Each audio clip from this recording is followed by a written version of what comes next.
Hello friends, ఎలా ఉన్నారు? అంత బాగున్నారు కదా?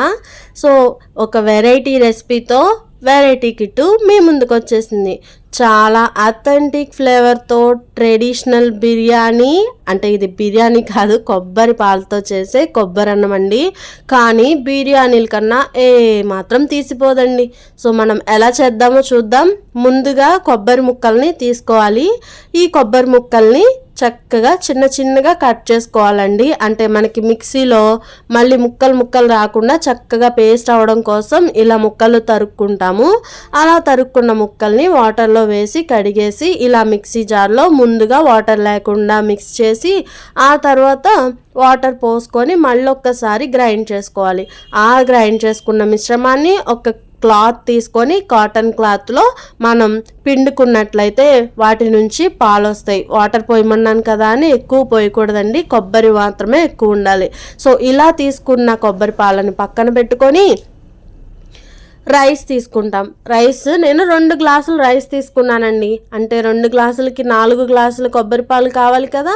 ఆ తర్వాత వాటిలో ఒక 6 నుంచి 7 పచ్చిమిరపకాయలు చీల్చేసి అలాగే ఉల్లిపాయలు కూడా పొడుగ్గా కోసుకొని వేసుకోవాలండి. చక్కగా టేస్ట్ కోసం అల్లం వెల్లుల్లి మాత్రమే, ఎటువంటి మసాలాలు వాడమండి. అలాగే కలర్ కోసం పసుపు వేసాం. మంచి అథెంటిక్ ఫ్లేవర్ అన్నాను కదా, పుదీనా అండి. పుదీనా కన్నా ఎక్కువ అథెంటిక్ ఏది? ఈ పుదీనా, ఈ కొబ్బరి పాలు మనకి ఇస్తాయి మంచి టేస్ట్, మంచి స్మెల్, అలా ఒక enjoyment of biryani. Traditional biryani అంటే నాకు ఇదే అనిపిస్తుందండి. నాకు చాలా చాలా ఇష్టం. ఇలా అన్నీ వేసుకున్న తర్వాత మొత్తంగా బాగా కలిసేలాగా కలపాలండి. బాగా కలిపేసి కొంచెం సాల్ట్, కొంచెం అంటే మనకి రైస్కి పట్టేలాగా తగినంత సాల్ట్ చూసుకొని యాడ్ చేసుకొని మూత పెట్టేసేయాలి. మూత పెట్టి మీడియం ఫ్లేమ్లో పెట్టేయండి. అంతే, ఒక్క గాలి ఎక్కడికి పోకూడదండో. ఈ మూత తీస్తే ఆ ఆవిరి నుంచి వచ్చే స్మెల్ ఉంటుంది. ఒక్క పావు గంటకి ఇలా ఓపెన్ చేసి కింద నుంచి పైకి, పైనుంచి కిందకి మొత్తం కలిసేలాగా రైస్ని కలుపుకోవాలండి. ఎందుకంటే మాడిపోకుండా ఉంటుంది.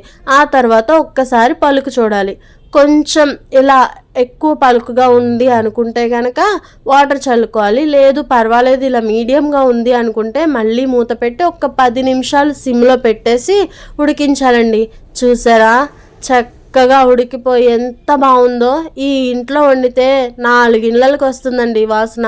అంత చక్కగా ఉంటుంది. అసలు ఏం స్పెషల్ అని మిమ్మల్ని అడగకపోతే నన్ను అడగండి. సో ఈ కొబ్బరి అన్నం మీరు ట్రై చేయండి. ఏ కర్రీకైనా సరిపోతుంది. Chicken, mutton, korma, veg, non veg ఏదైనా కూడా ఎంజాయ్ చేయొచ్చండి. సో ఈ రైస్ని మీరు ట్రై చేసి ఎలా వచ్చిందో నాకు కామెంట్ చేసి చెప్పండి. నా ఛానల్ని ఫస్ట్ టైం చూస్తే కనుక ప్లీజ్ సబ్స్క్రైబ్ చేయండి.